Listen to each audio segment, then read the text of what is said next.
Well, hi, good morning. Welcome to my shop. Hey, it's time to start on something new. Excuse me. This really cool looking record player. Of course, you're looking at the side of it. Here's the front of it. Check that out. Boy, if this isn't the epitome of 1950s or 60s streamlined design, I don't know what. Don't these look like little jet engines? They all look like jet engines there. Check that out. Really cool. What is it though? Jeepers. Well, look at that. The top opens up. I'm going to bang into my microphone up there and take a look inside. It's a record player. A Garrard.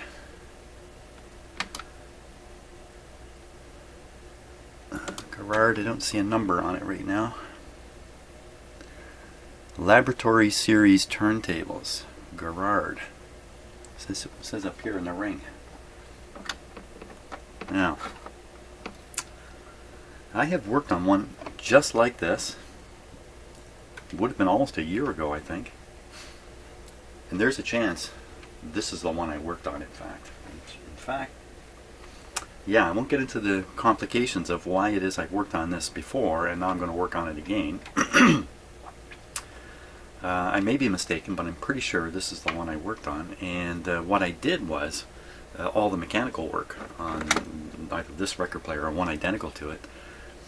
The story I had was a record player had been shipped over from Europe, and in the process of shipping, the tone arm had come off or been taken off. Anyway, it was all in parts. Everything was in parts when I got it to work on, and I just kind of figured it all out and managed to get the tone arm back together here.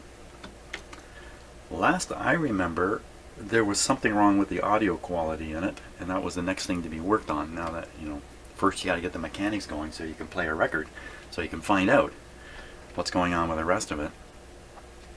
So, let's see.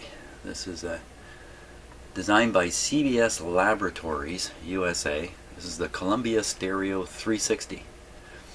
Made in England by PYE. Oh, interesting. PYE made this. Maybe that's why it has such an unusual look, because I've noticed that a lot of PYE stuff, even the older stuff, looks a lot different from your average stuff. So let's take a look here. Loudness, balance, treble, and bass. Okay, that's easy enough. So that's the volume control. There's a speaker behind here and one on the other side. No doubt it's stereo. And take a look at the back here.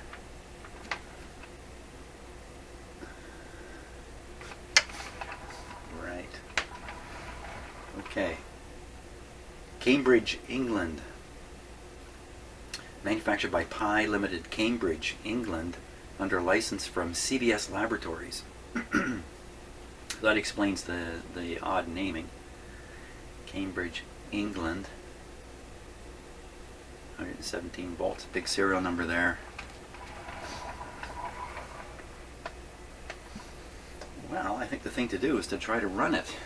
I'm not sure where else we would start with something like this. We'll see what happens. So I need to find myself a record, and well, you know what? We can give it a go even without a record right now. Let's do that.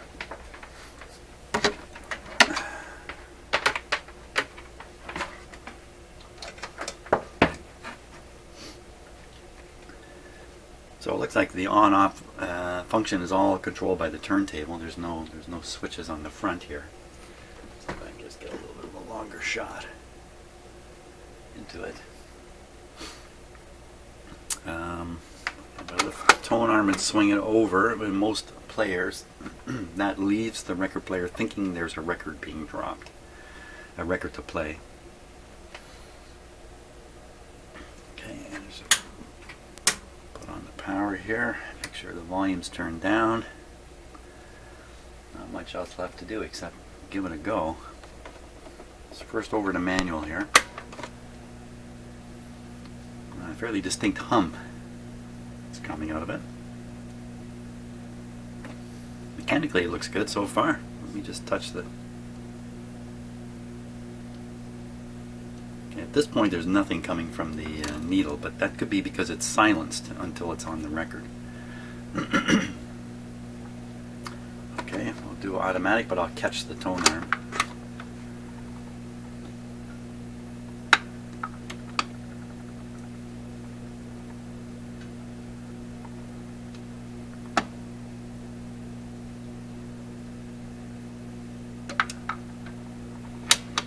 Very good.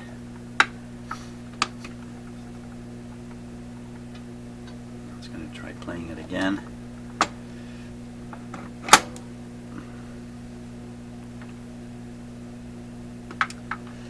And this time it should shut off.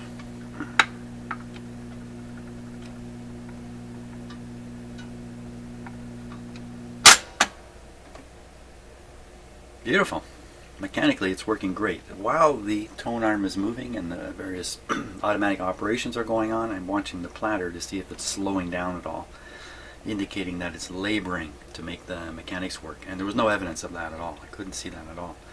So mechanically it's in great shape.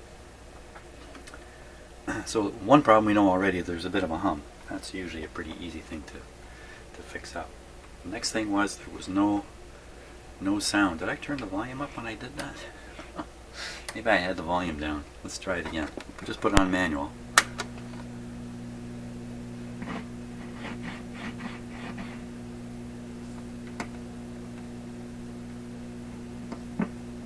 There we are.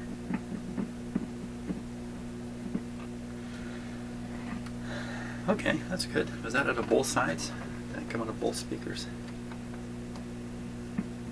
Yep. So far all I'm noticing is just a hum. Everything seems to be great. Now I'll get a record and we'll give it a real try here. Gotta go pick some kind of interesting record. Okay, so here's the record I picked, and I'm going to come across there. In Hearing of Atomic Rooster. Now chances are this is going to be a copyrighted record, so I'm going to try to pick an obscure song off of here. This is a British band. So many bands are British, eh? Hey, thank you, Britain. This is the American version of it, the American pressing of it, of this album.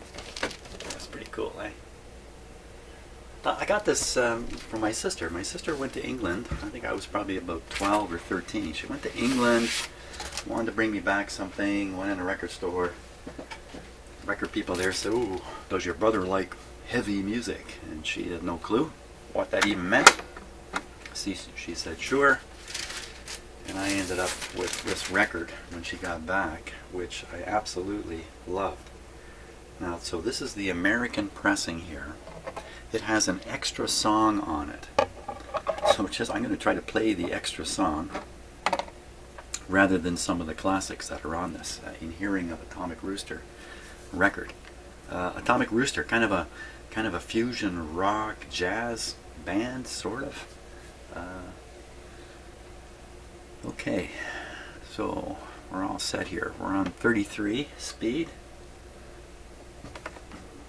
We flip it to manual first. Okay, let's let her rip here. You know, just before we let it rip, I'm looking at the needle setting. It's got LP and either OS or SO on here. SO. I don't know what that would be, but LP is long playing. Long playing is usually in the larger records that play at a slower speed. So LP really means 33. So I'm going to guess SO means 78. I think the needle's backwards right now. Let's take a look at it here. Okay, hold on. Now if you play a 33 record with a 78 needle, the large needle, which is intended to go in the large grooves of the 78 record, won't ride properly in the micro grooves of the more modern 33 record, and you'll end up with lousy sound. And skipping. It might skip. Okay, that's as high up as we can go here. Now, how can I really tell which needle's which, aside from the notation on the top? I mean, the LP is really... Whoops. Just get my crane set here so we can get a good close look at it. My crane camera, and now I've got to focus it. Bear with me for a second.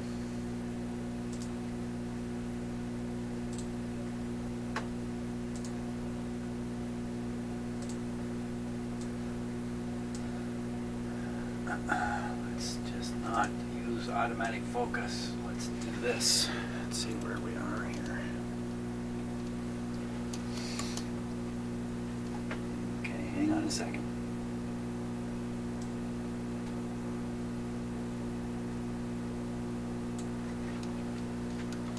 Okay, so I push this down. It'll kind of push out the needle. And then I can rotate it. And let it fall back in.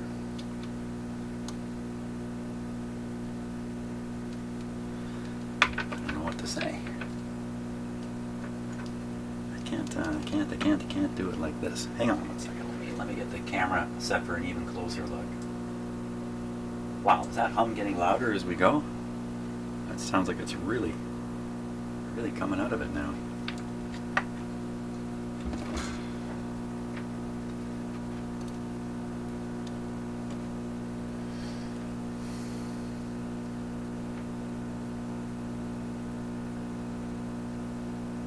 I don't know what we're going to see here that would... Oh, careful there. Top piece just sprung out. Oh, the needle's falling out. Hey, it's falling apart. Okay, let's let it come apart. Good thing I'm discovering all of this, not the owner later. Oh, quick. Wow. Wasn't that... I almost fell under the platter and got swept up by the machine. Oh my gosh, everything's falling apart here. Okay, I got all the parts. Okay, hold on. Terrible video work here.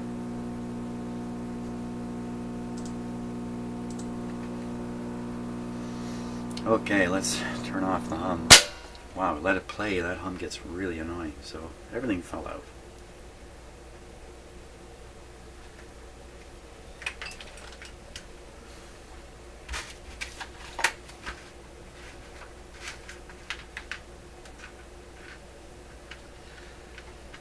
So this sits on here.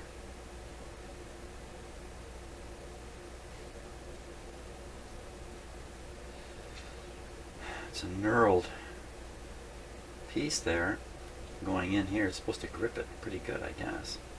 Not much grip. And the spring is pushing up on this plastic piece, lifting the needle up, locking it into place. So it's constantly pushing up on this top piece. But if the top piece pops off, then everything just flies apart. Wow, that's not very good. There's nothing really to lock this on, just friction. Every time I take this off and put it on, I'm going to weaken it more. Wait a minute, this is shaped. This piece is shaped here.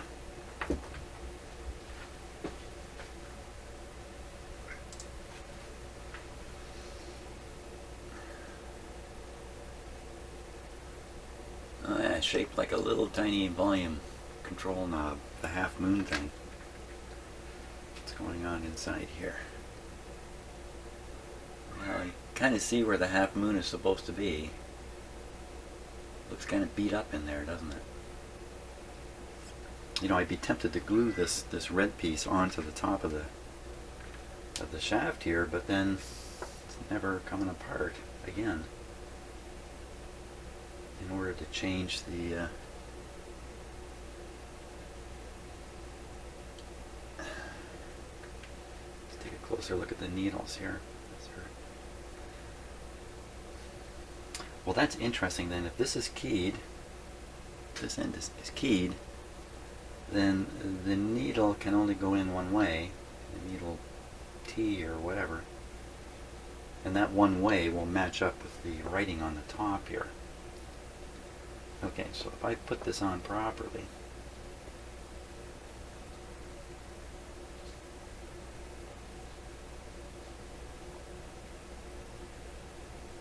okay, so this is on the right way now.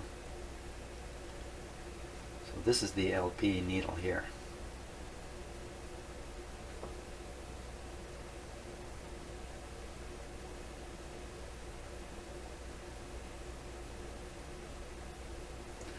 You know what, let's take a look at this under the microscope while we've got it out here to take a good close look at it.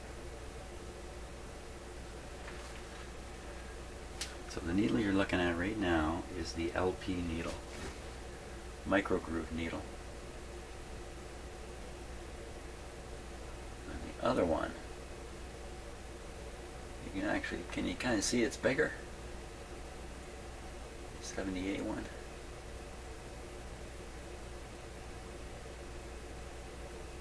Yeah, let's take a look at it under the microscope, see what's up. We'll delay playing the record for a moment here. Okay, so there it is laying under my microscope. You can see the objective lens is looking right at the top part of the needle assembly there, the part you can see at the top of the toner and you put your finger on. Right at the very top, and then we're just going to scan down it and then look at each of the needles on the legs out there. Jump in and take a look at what we see. Okay, now remember everything's flipped the other way when you see it in the microscope, so we'll travel down the shaft here.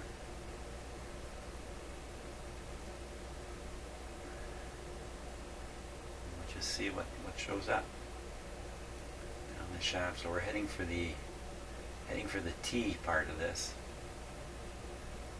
There it is. This must be a cover or something on the end of the shaft where it meets the T-bar out on the T-bar ends. Okay, so I think I'm heading towards the 78 needle right now. Just about the limit of the focus of my microscope. The shaft looks a little funny right in there, doesn't it? Okay, let me go down to the end. There's the needle.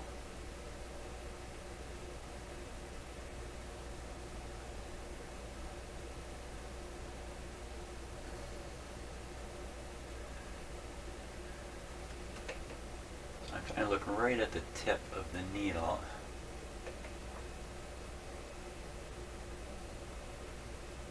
I put a black background that looks like some kind of cloth underneath there. It's actually paper.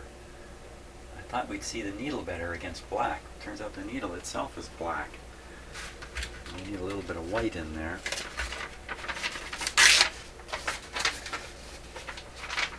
Just stick a piece of that paper in there. Let's see if that improves things or not.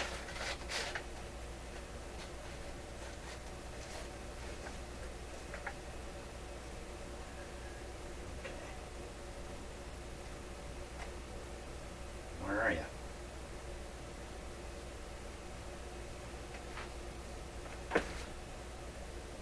There we are.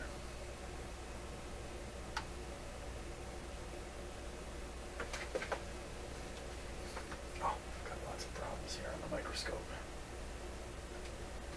Stupid problems. Okay. There we are.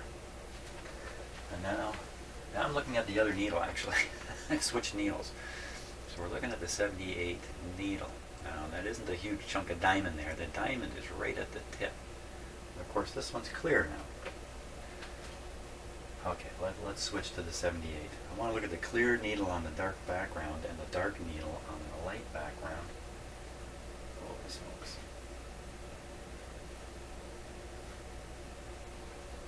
There we go. Now we can see the 78 needle. Got quite a tip on it. So what I'm looking for here is the diamond or sapphire, whatever it is on the end of this, broken off the end, and that's not the case. The actual hard needle part is just the very tip of this. If you look carefully enough, you can kind of see that there's a little bit of what looks like maybe an equilateral triangle right at the point that's actually made into diamond. It's very, very tiny. Or sapphire. And the 78 needles tend to be softer. They don't tend to use diamond. So that needle looks okay to me. I don't see any real evidence of wear.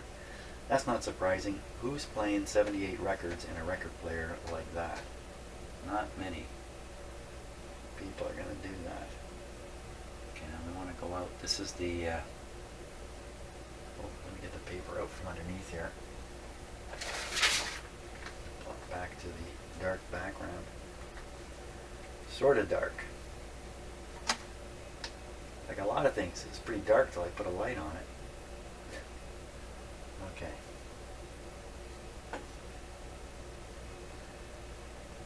There it is.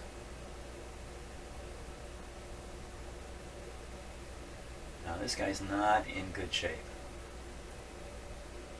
So the tip of the needle is worn right off. Right off. Look at that. It may even be broken off and missing a little tiny tip. The clear stuff you're seeing is some kind of, I don't know what material exactly, some plastic of some sort, and maybe plastic isn't even the right word for it. It could be like a resin or something. And that is supposed to grip the little tiny diamond chip at the end of the tapered point. The whole thing is not needle, just the very tip. This needle looks shot to me. The 78 one had a pretty good point on it. So with some luck, we can use the 78 needle to play a 33, but that would be a little bit unusual. I think if we play a record with this needle, it's going to sound crummy. That's what I would say. Okay, good thing I took a look at this. Good thing we did that. Okay, let's go back to the record player.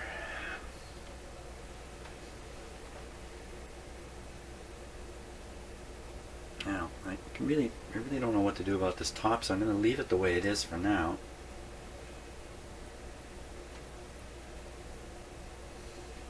Wow.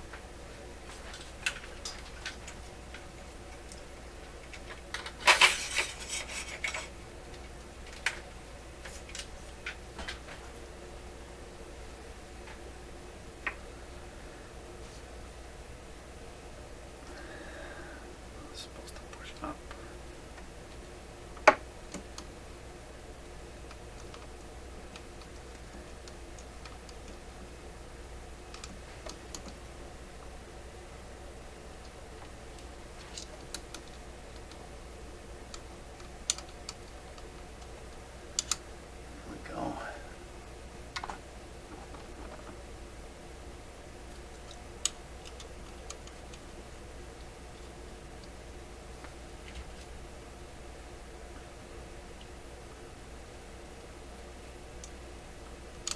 So the needle is in one position. What position is it in? I can't tell.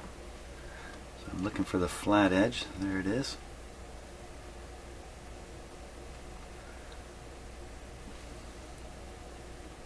Wow.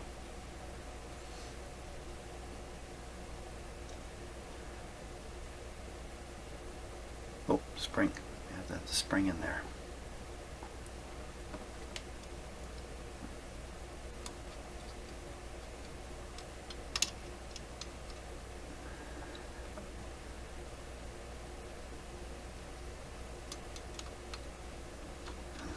Didn't seem right at all.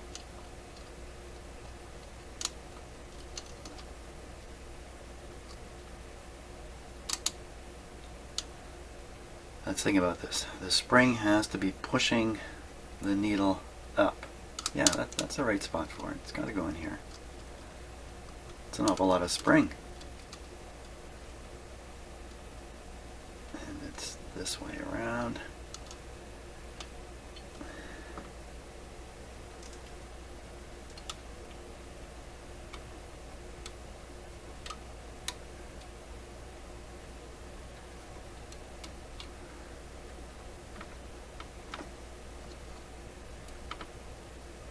Oh, it just does not feel right at all. I got it totally wrong.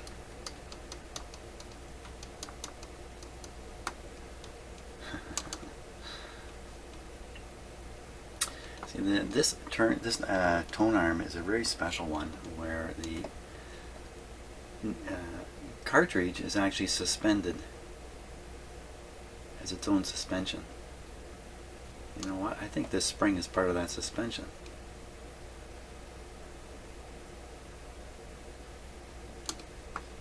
Wow, you know what? When the spring fell out of there, I really didn't think, wow, it'll be hard to figure out where that goes. I mean, that feels perfectly fine. Maybe that's it. Maybe that's it. Right there. I think that is it. I think I do. I think I got it. I think I got it. I think that's it. Ooh, okay. I'm sure that's it, actually. Let's put on a record here. And we'll let it drop and everything. So we're on the 78 needle. Wrong needle. Let's see what happens.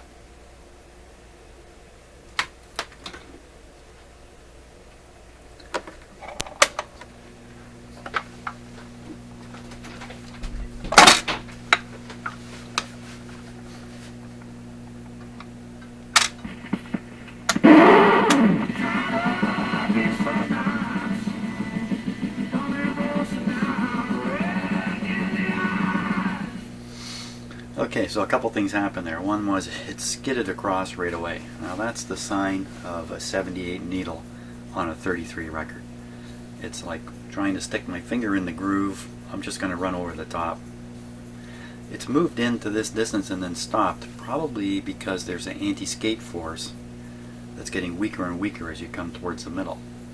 So that's incorrect, what I just said. The other way around. The other way around. The skating force probably pulled it in, and then the anti-skate balancing whatever's going on in the tone arm that way, it kind of stopped it at this point. If you follow that discussion at all, I'd be amazed. Quite the hum coming out of here. Let's hear it again.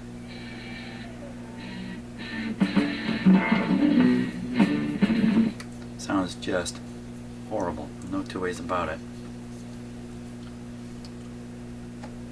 We'll go up here, we'll flip the needle around. Okay, now we have the, whoops. Oh, I thought I triggered the automatic feature. Now this is the, what looked like a terribly defective needle.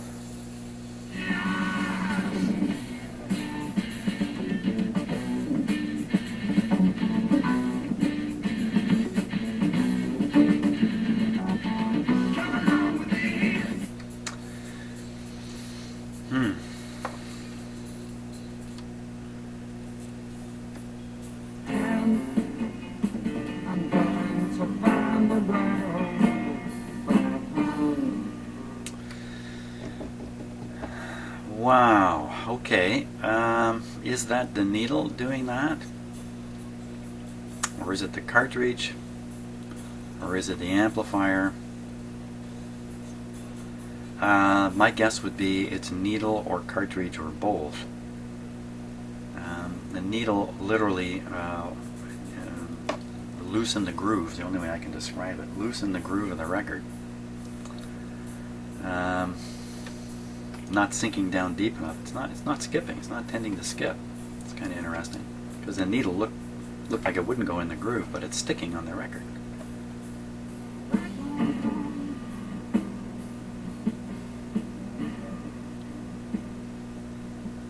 I like the start of this next song. Spoonful of sugar helps the bromide go down. It's the name of the song.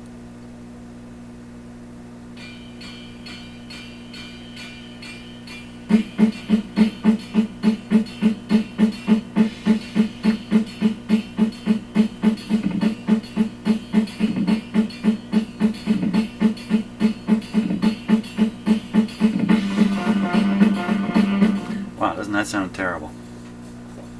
I know what this sounds like on a good stereo, especially the British pressing. This is the American pressing of this record. The British pressing sounded way better, dramatically better. Opened my eyes to the fact that I think British people were listening to much better quality records than North Americans, which were probably stamping them out like crazy.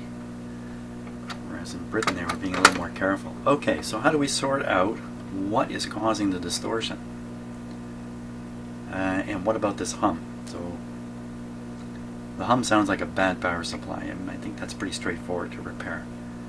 The distortion, we have to feed, one way is to feed a signal into the amplifier, kind of bypassing the cartridge, and see what it sounds like. Like I could put in a tone, or I could feed in some other audio signal somehow into this.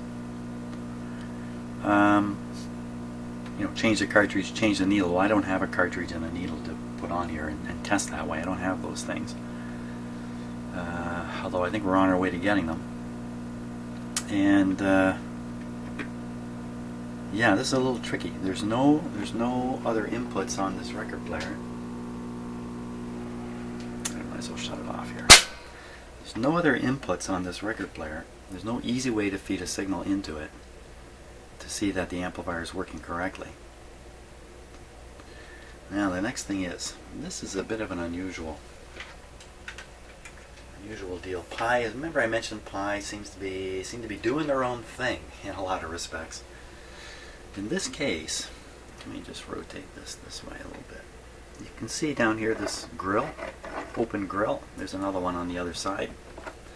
These are the speaker cabinets, and I believe the electronics is located in here too. This is a transistorized unit. There's no vacuum tubes in here. It's not that old. So if you also notice, the lid has a ridge here all the way around. It has a rubber gasket all the way through here. When you close the lid, okay, it's supposed to increase the resonant cavity for the speakers and help you produce better bass. I don't know, it seems like a crazy idea to me, because wouldn't that be putting the bass sound right in where the record is, and now you're all kind of set up for feedback and stuff like that. The other thing it could be doing is a fair bit of sound comes from the needle in the record itself. You don't need to even turn on the amplifier. You can hear the needle as it travels through the groove in the record. Produces a lot of very high sounds. Typically doesn't bother anybody, but with this lid, when it's closed, you're not going to hear that. All you're going to hear is what's coming out of the speakers. It's going to cut off any sound from the actual tone arm or needle, which should be pretty minimal anyway, but it's definitely there. So my understanding is it's all about the speakers and improving the bass using this cavity in here somehow. Hey, I didn't design it. So, but it has resulted in a really cool looking cabinet. I'm sure this thing is going to fly through my shop at any moment. These engines are going to fire up and away she's going to go. So to access the electronics, we either go in through the top, and other than lifting out the turntable, I don't see how that can be done. I don't recall. Or we have to go in through the bottom somehow, or the sides, or the back.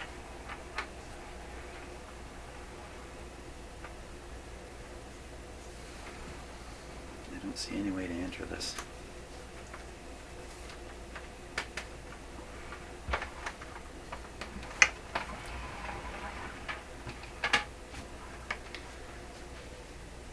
Let's flip it up a little bit here.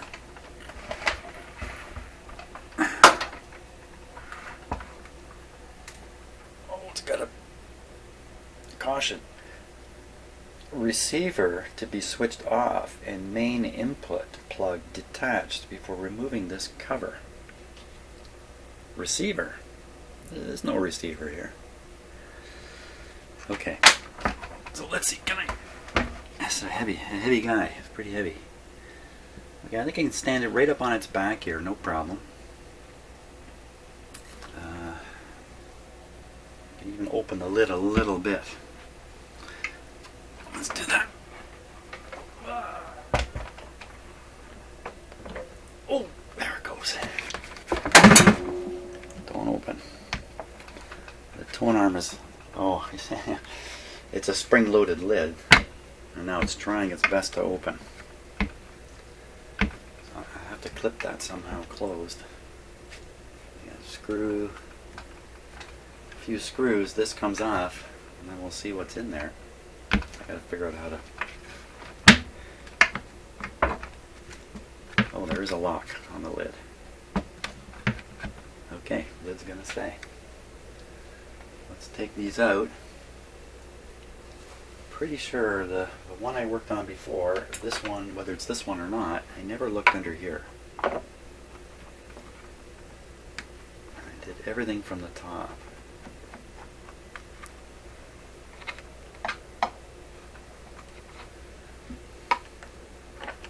So hopefully if we get at the electronics, I'll find a spot where I can inject an alternate signal, and we can find out whether the amplifier is causing this distortion, which isn't all that likely, frankly. I think it's much more likely that it's the cartridge, frankly. Frankly. Good to be frank. One of my schoolmates when I was in public school, his name was Frank. I can't remember his last name now. He and his father were out for a drive one day. They were crossing some railroad tracks at a level crossing, and their car stalled on the tracks. And they could see a train was coming. So they actually got out of the car and stood and watched it get smashed by the train. You didn't get hurt or anything, which is, it's just a car, but wow.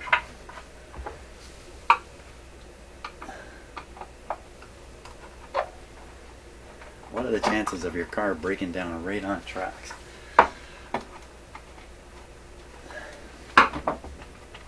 Actually, cars don't break down much anymore, do they?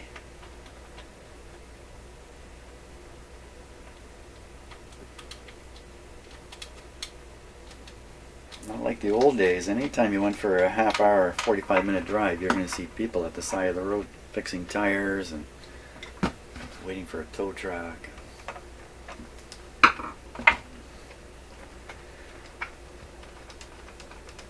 This doesn't come loose. Why isn't it come loose? Probably stuck with a little bit of something. Look, I got all the screws out. Shouldn't it just fall off? Did I miss one?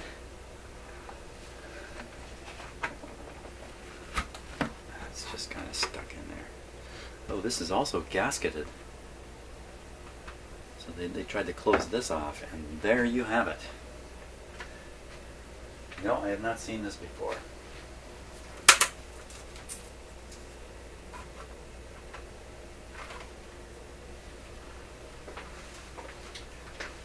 Okay.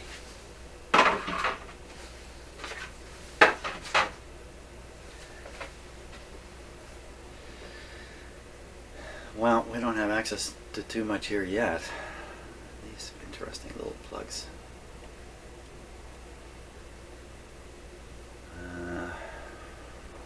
Probably capacitors right in here. I don't know. 1, 2, 3. Looks like 3 support screws. You remove these and it looks like this would fall this way. Still have this plugged in here. Let's be smart about it.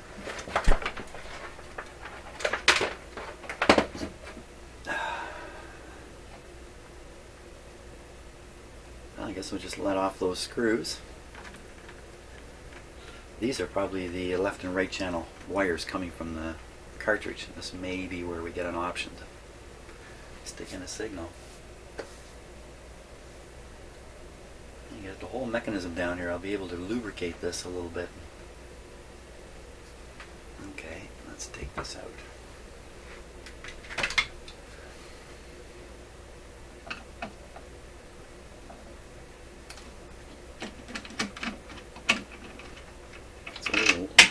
It's a little warm.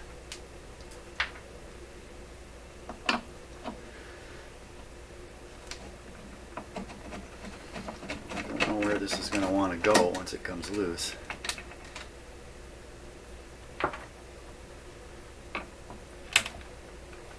It's wanting to go somewhere, that's for sure.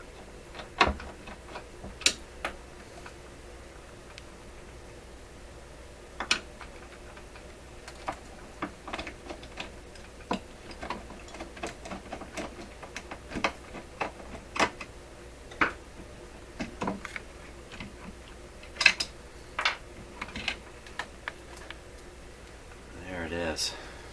Huh.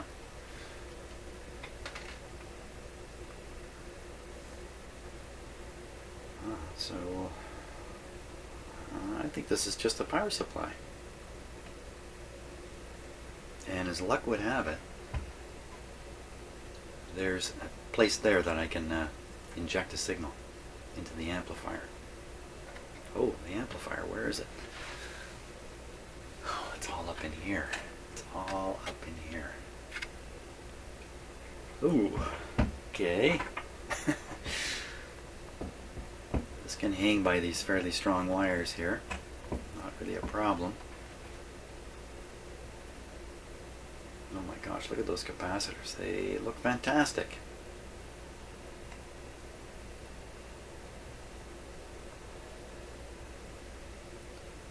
Not sure what these are. They look like little like fuses maybe. I don't know what these are.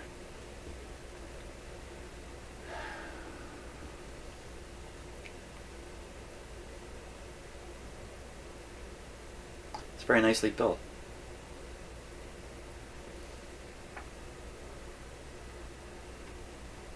This is probably a choke coil in the power supply.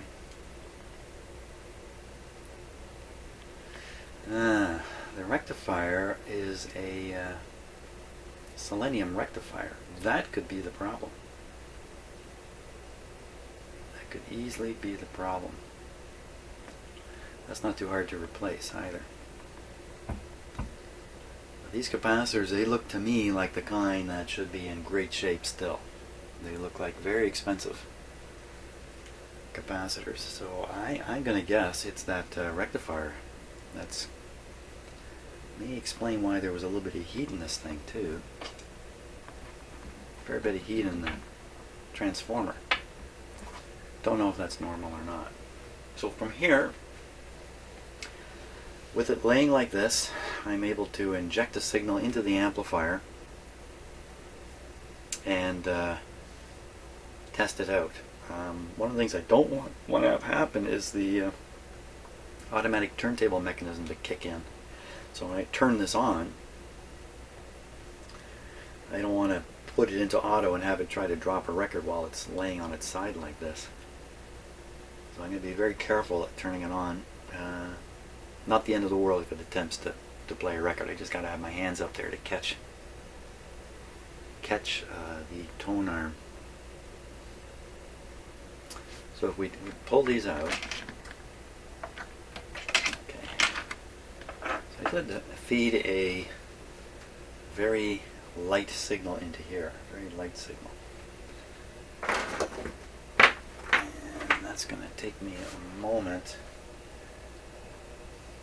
Yeah, it might take me a moment to set this up.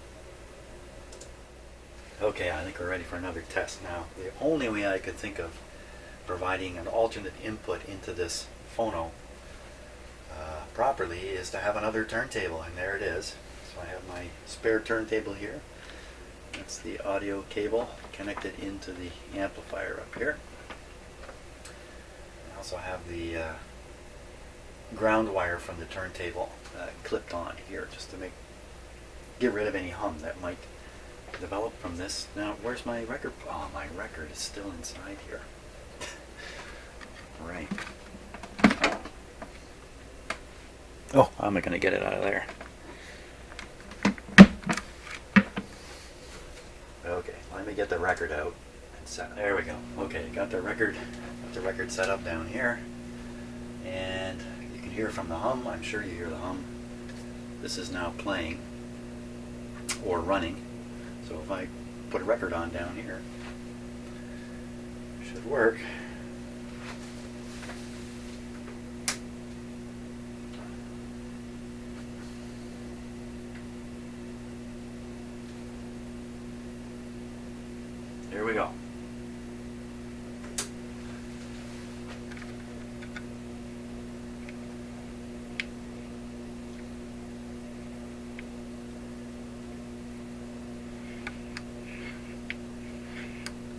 nothing. Oh, you know what?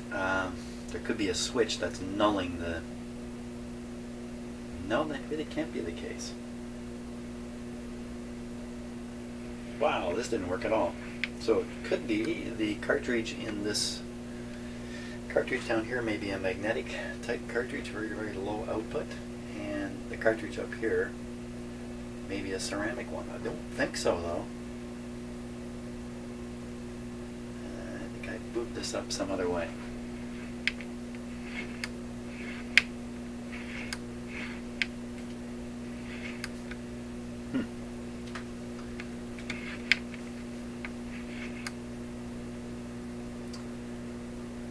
I gotta troubleshoot my troubleshooting. Okay, volume's turned down.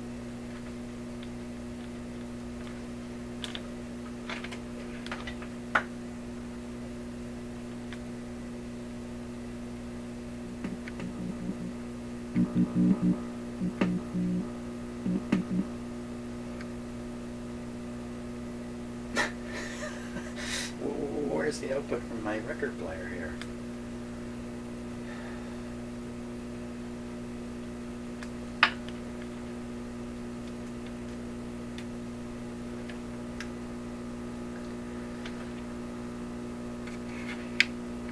Come on. How can that be?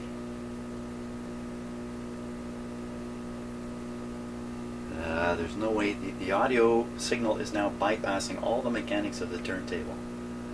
So even if there is a null switch built into the turntable, it's not part of this anymore. It's definitely frustrating. Okay, it was like a great idea. Total crap in the end. Got to come up with some other. Well, you know what? If this is a, if the cartridge in here is a ceramic cartridge, then I can put a much higher level signal into these wires. And that hum has just progressively, again, built up and gotten worse. It's really quite bad, isn't it? Okay, let me get a different input lined up here. Holy smokes. Okay, a little more to the story here, and I went to grab this, and I'm just grabbing the transformer down here. Wow, this is hot. This transformer is hot. That's hotter than I'm sure it's supposed to get. I mean, it hasn't been on all that long. How hot is it, Jim? 50 degrees. 52. 50 degrees. Yeah, that's just where it's getting quite uncomfortable to keep your hands on it.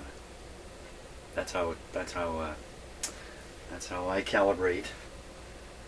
Okay, let's just carry on getting this ready for the next test here. Okay, I think I'm ready again now. So the way this is going to work is the amplifier in here is doing nothing, except we're going to hear the hum from it. The output of the cartridge is now being fed down into my big stereo down below here, and we should hear it coming out of the speakers, and that should give us an idea of what the cartridge and needle sound like. Unfortunately, there may be another level problem. My stereo is looking for a very low level cartridge output, and I think this is going to be too high, but let's give it a try. What else can I do here? Power on. By the way, I noticed that the transformer actually had an awful lot of heat built up inside of it, because even with the set off, it kept getting hotter and hotter. Wow, so we don't want to run this too long until I solve what the overheating problem is. Okay, turntable's going actually. Let's,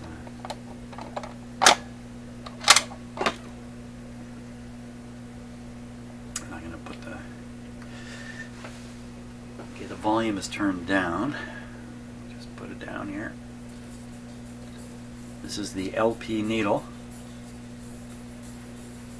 Let's hear what we hear.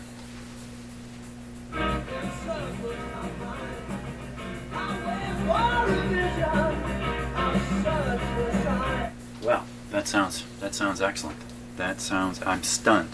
I thought for sure we were going to prove that the cartridge was bad.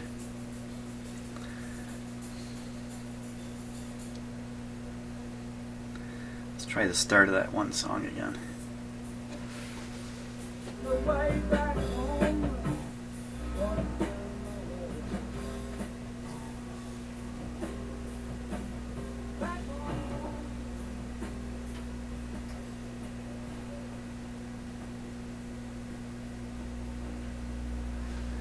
there's a hum coming from my stereo too, from poor grounding between the record player.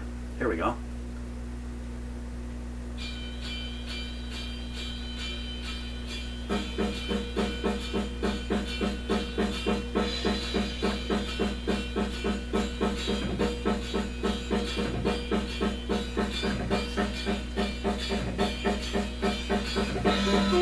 Okay, so if that doesn't give me a copyright hit on this video, I don't know what will. The sound is fine. The sound is fine. The problem is in the amplifier. And, you know, could it be because of this crummy power supply? A huge hum coming out of it? I don't know. I don't know.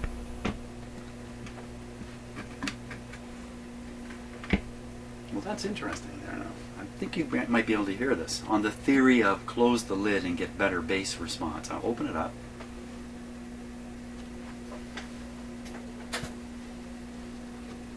Now when I close it, listen for the hum. That's an improved hum. I think that theory actually works. You close the lid, you do get better bass response out of it. Okay, wow. Big transistorized power supply, loaded with capacitors, humming like crazy. I would guess it's the rectifier myself, and it's probably wise to get that rectifier out of there, the kind of rectifier that's in there right now, because in the long run, those things do fail. And apparently, I've never had this happen, but if you let them go all the way to the point where they smoke, they produce a very terrible, acrid smoke that fills your house and kind of ruins your life. So, don't want that to happen. So it's wise to change these, especially if you're getting a hum. That's it. That's as far as I can get right now. At least I think I know what I'm up against here. See you later.